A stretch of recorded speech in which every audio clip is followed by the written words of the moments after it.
राजू ग्रामीण SP madam को महू किशनगंज थाने के लोगों ने ज्ञापन दिया है। महू किशनगंज थाने के टी पब्लिक से अभद्र व्यवहार कर रहे हैं। मामला एक नाबालिग लड़की से जुड़ा हुआ है।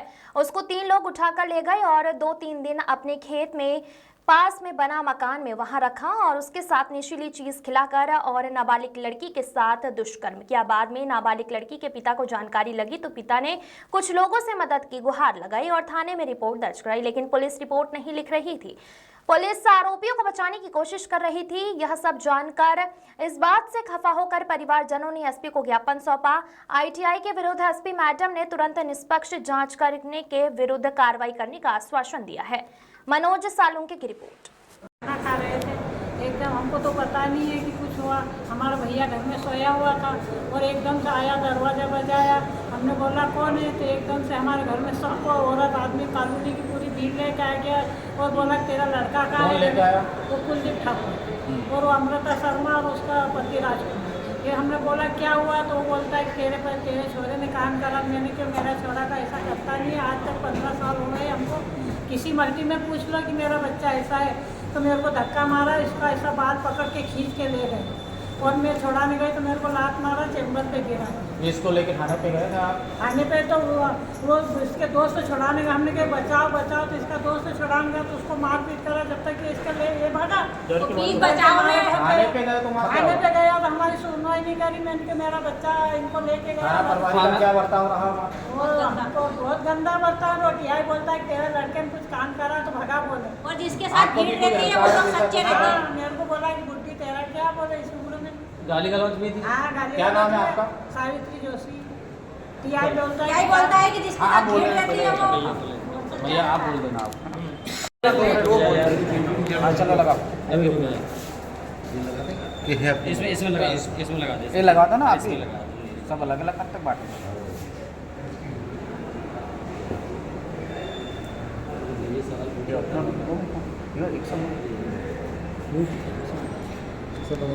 अध्यक्ष मेरा भाई सुभाष सोलंकी, मुझे कल बताया गया कि इसके साथ अभद्र व्यवहार हुआ।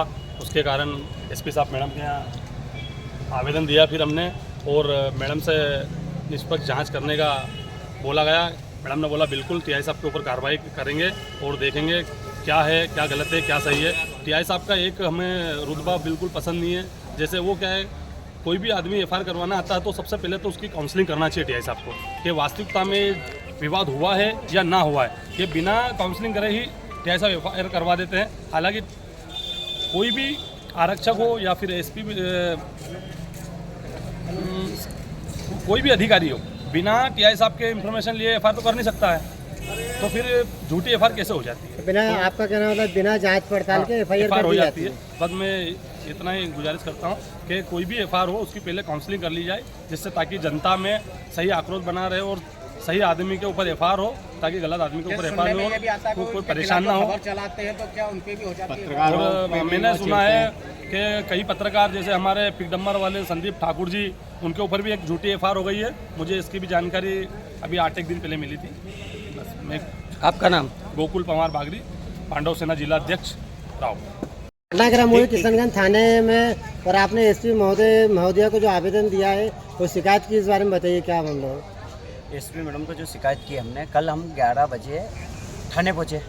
पीड़ित परिवार 14 साल की नाबालिग बच्ची थी और 3 दरिंदों ने उसके साथ में बहुत बलात्कार किया गया है। तो उस विषय में हम किशनगंज थाने पहुँचे तो उसमें 2 जने के ऊपर एफआईआर हुई, अंकित और पवन के नाम से। और लड़की जो बता रही, 3 लड़के का नाम बता रही, अंकित, रवि और पवन के नाम बता रही। उसमें जो नाबालिग बच्चा है अंकित, उसके ऊपर पूरा इल्ज़ाम डाल दिया गया है थाना प्रभारी टीआई साहब के द्वारा कि इसके ऊपर कार्रवाई कर दो, बाकी 2 जने बरी हो जाएंगे और वो भी बरी हो जाए जल्दी से जल्द। उसके खिलाफ हमने टीआई साहब से चर्चा करने की कोशिश करी कि टीआई साहब ऐसा नहीं है, 3 जने हैं इसमें। तो 3 जने ने हमको सारे को, जो समाज के थे, हमारे बागरी समाज के सारे कार्यकर्ता थे, हम सब वहीं पे थे, तो हमको सबको थाने से बाहर भगा दिए, धक्के मार के थाने के बाहर तक ले गए।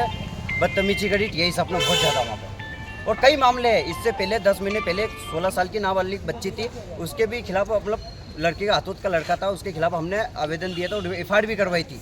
तो उसको ले दे के एक ही दिन में उसको लड़कों को बेइज्जत, मतलब थाने से ही रवाना कर दिया गया। कोई कार्रवाई नहीं की गई उस पर। क्या नाम है? कुलदीप खत्री। आए दिन महिला उनके साथ में अत्याचार करता है, कोई महिला उनको कुछ भी नहीं समझता है। कई महिला उन शिकायत करती है, एसपी कार्यालय में भी शिकायत आई है महिला उनकी, मतलब कई गाँव से शिकायत आई है, कोई कदर नहीं है उसका। 4 साल से जमे हुए हैं, उनका वहाँ से ट्रांसफर भी नहीं हो रहा है। यही सब बोलते हैं कि थाना ही में मैं 4 साल 5 साल का बताता है टीआई साहब, 5 साल से हम थाने भी मैं थाना चला रहा हूँ, मेरे को कौन थाने से बाहर करेगा, क्या करेगा। मेरे हिसाब से 10 साल में यही रहूँगा और तेरे पे झूठी एफआईआर करके तेरे को अंदर करवा दूंगा मैं, ये सब बोलते हैं। तो ये जो मैडम ने क्या आश्वासन दिया आपको अभी? मैडम ने आश्वासन दिया है कि जांच करेंगे उस समय, जांच इस पर जांच होगी? हाँ। तो उसकी सूचना आपको दी जाएगी, जांच चलेगी जब, क्या मामला रहेगा? अभी ऐसा कुछ बताया नहीं मैडम ने, जी कोई आश्वासन दिया नहीं है। और इस विषय में थाने प्रभारी टीआई साहब के खिलाफ एक बड़ा आंदोलन भी करेंगे हम किशनगंज थाने में। तो अभी दो पुलिस प्रशासन से आप क्या मांग करते हैं? मतलब हम ये मांग करते हैं ऐसे टीआई साहब को तुरंत सस्पेंड किया जाए। जैसे आपने बताया कि 4 साल से बच्चियों 14-14 15-15 साल की छोटी बच्ची, उनके साथ में इतना अत्याचार हो रहा और टीआई साहब आग पे पट्टी बांध के बैठे हुए हैं वहाँ पे थाने पे 4 साल से। आरोपियों पर कार्रवाई नहीं कर रहे हैं? मतलब नहीं, कोई कार्रवाई नहीं हो रही है। और कार्रवाई करते हुए तो मतलब मामला क्लीन कर देते हैं पूरा क्लीन कर देते हैं, वो ले दे के क्या करते हैं क्या नहीं करते, कोई मतलब नहीं टीआई साहब को। जी। चलो आपका नाम? सुभाष सोलंकी, अखिल भारतीय बागड़ी महासंघ से जिला अध्यक्ष है।